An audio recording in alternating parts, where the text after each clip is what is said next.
రాష్ట్రం ఏర్పడిన 2.5 ఏళ్లలో ఎన్నో అసాధ్యాలను సుసాధ్యం చేశామని ముఖ్యమంత్రి చంద్రబాబు స్పష్టం చేశారు. విభజన గాయాలు బాధిస్తున్న వివిధ అంశాల్లో దేశంలోనే రాష్ట్రాన్ని అగ్రస్థానంలో నిలబెట్టే స్థాయికి తీసుకొచ్చామని వివరించారు. రాజధాని రైతులు భూత్యాగాలు చేయడాన్ని కీర్తించిన ఆయన అభివృద్ధి ఫలాలు అన్ని వర్గాలకు అందించేందుకు కృషి చేస్తున్నట్లు చెప్పారు. శాసనసభ సమావేశాలు నవ్యాంధ్ర నుంచి ప్రారంభమైన సందర్భాన్ని పురస్కరించుకుని ముఖ్యమంత్రి చంద్రబాబు అసెంబ్లీలోని కమిటీ హాల్లో మీడియా సమావేశం నిర్వహించారు. రాష్ట్ర విభజన పరిణామాలతో పాటు 2.5 ఏళ్లలో ఎదురైన సమస్యలను వివరించారు. గవర్నర్ ప్రసంగం ప్రభుత్వ విధానాలను లక్ష్యాలు ప్రతిబింబించిందన్న ఆయన ఇది చరిత్రలో నిలిచిపోతుందని వ్యాఖ్యానించారు. ఆంధ్రప్రదేశ్ రాష్ట్రాన్ని గురించి ఏం చెప్పారు, ఏమి డైరెక్షన్ ఇచ్చారు, ఏ విధంగా తీసుకుపోతారనేది ఇంకా చరిత్రలో చిరస్థాయిగా మిగిలిపోతుంది.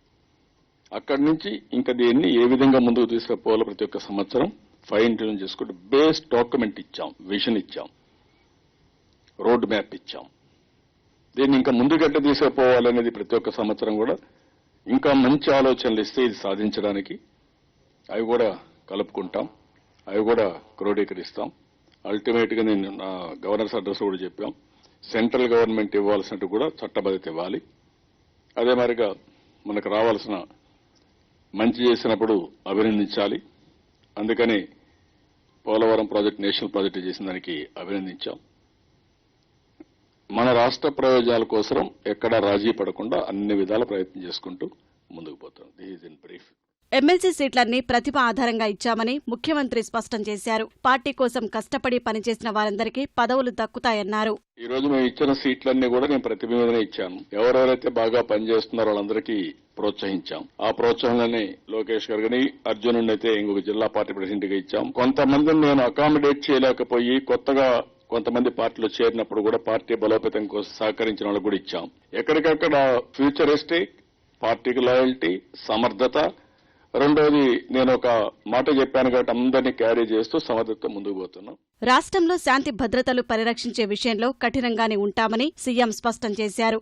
అలా జరగకుంటే అమెరికా లాంటి జాత్యంకర హత్యలు ఇక్కడా తలెత్తుతాయని అన్నారు. ఒకే లీడర్ అమెరికా పరువేమవుతుంది మనం చూస్తున్నాం. ఆ కంట్రీ యొక్క భవిష్యత్ దెబ్బతినే పరిస్థితి వస్తా ఉంది.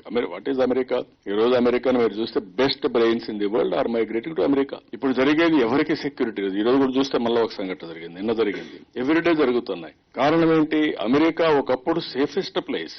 అలాంటిది ఈ రోజు పేరెంట్స్ వరిలో ఉన్నారు, అక్కడుండేవాళ్ళు వరిలో ఉన్నారు, పోయేవాళ్ళు సందిగ్ధన పడిపోయారు. గైడెన్స్ ప్రపంచానికి ఇస్తున్న దేశం. అలాంటి దేశంలో ఇవన్నీ జరిగే కొంది ఇంకెవరికి చెప్తారు? వాళ్ళ దగ్గరనే లేకపోతే ఇంకొకరికి చెప్పలేరు. ఆ పరిస్థితికి వచ్చారు. రాష్ట్రంలో పరిపాలన సజావుగా సాగేందుకు సాంకేతికతను వినియోగిస్తున్నామని చంద్రబాబు తెలిపారు.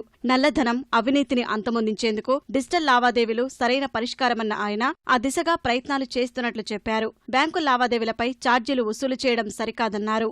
యాజ్ కన్వీనర్ ఆఫ్ డిజిటల్ ఎకానమీలో నేను ఇచ్చిన రిపోర్ట్ కి వీళ్ళు ఎక్కడికక్కడ ఇచ్చేసే పరిస్థితి వస్తున్నారు. ఫండమెంటల్ ప్రిన్సిపల్ డిజిటలైజేషన్ సక్సెస్ కావాలంటే డిజిటల్ కరెన్సీ ఫిజికల్ కరెన్సీ కంటే తక్కువ ఉండాలి.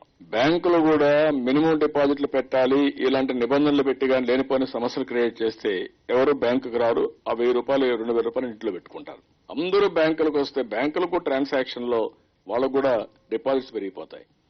వాళ్ళు కాన్సన్ట్రేట్ చేయొచ్చు. అట్లా కాకుండా ఇవన్నీ డెఫినెట్ గా will take it up. Not only SLBC, all India లెవెల్లో కూడా డెఫినెట్ గా టేకప్ చేసి అనుకున్న లక్ష్యాన్ని చేరడానికి ఇవన్నీ అవరోధాలు కాకూడదు, దాన్ని వర్కౌట్ చేద్దాం. ఎన్నికల ప్రణాళికలో ఇచ్చిన అంశాలన్నింటినీ ఒక్కొక్కటిగా నెరవేరుస్తున్నామన్న ముఖ్యమంత్రి అనుకున్న వాటికంటే ఎక్కువ కార్యక్రమాలను ప్రభుత్వం చేపట్టిందన్నారు.